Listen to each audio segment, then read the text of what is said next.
Was that a connection that your dad, did he miss that? Was he a sentimental man like that? Or? Oh yeah.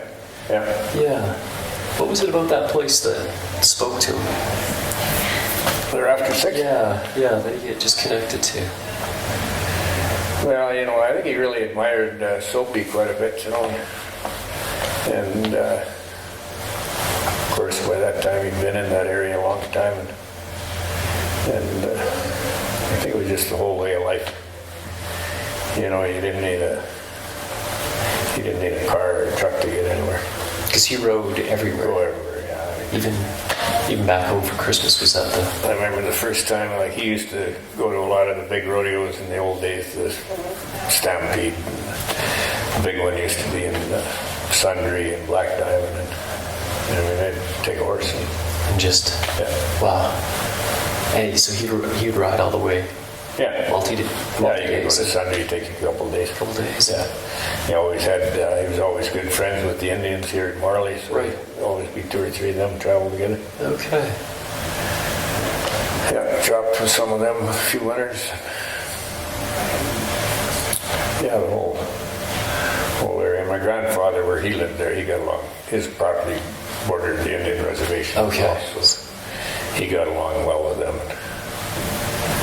And my grandfather actually stayed up in his old log house till he was about, I think he must have been like 85. 85, and he was still... No road, no car, no running water. Right.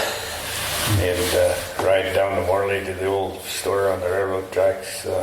Maybe once a month. Right, get supplies. And he'd keep his horse over at this other old Indian's place and catch a ride to Cochrane and go get drunk for a couple of days and buy a new pair of clothes and jeans and go back up to the mountain.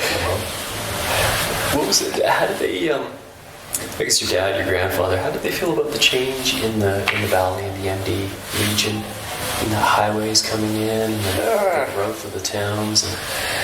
Well, I remember my dad when they started developing like Kananaskis, which was a big development. Sounded like a big development.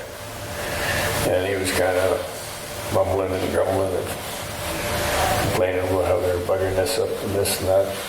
Finally one day I said, let's drive up there and take a look, see what all they're doing. So we drive from there to the Highwood Pass, and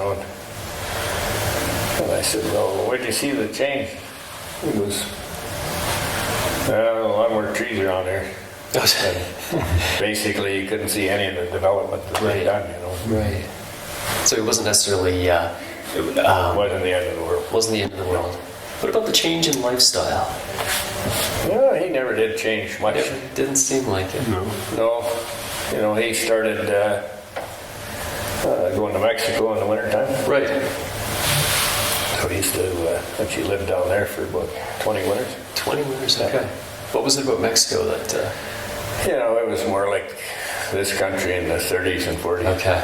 He was in a small little village, and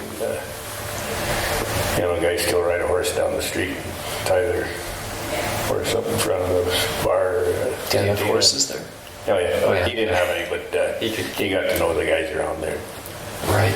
I was telling Britt the first time I went down to visit him, he said, we got to go over to this old guy's place. He said, good guy, this old Mexican. So we go over there, and this guy's like way older than my dad. Right. And turns out he rode with Pancho Villa. Really? In the old days. So that's incredible. Yeah, it was. He showed me the old gun that he had, and I was kicking my butt that I didn't buy it off him. Yes, I would say so. But the funny part was this Mexican, he couldn't speak a word of English. Could your dad speak Spanish? My dad couldn't speak a word of Spanish. And they'd been buddies for like 10 years. 10 years. They'd sit there and drink beer and they'd tell stories back and forth, and they kind of get the drift of it. Right.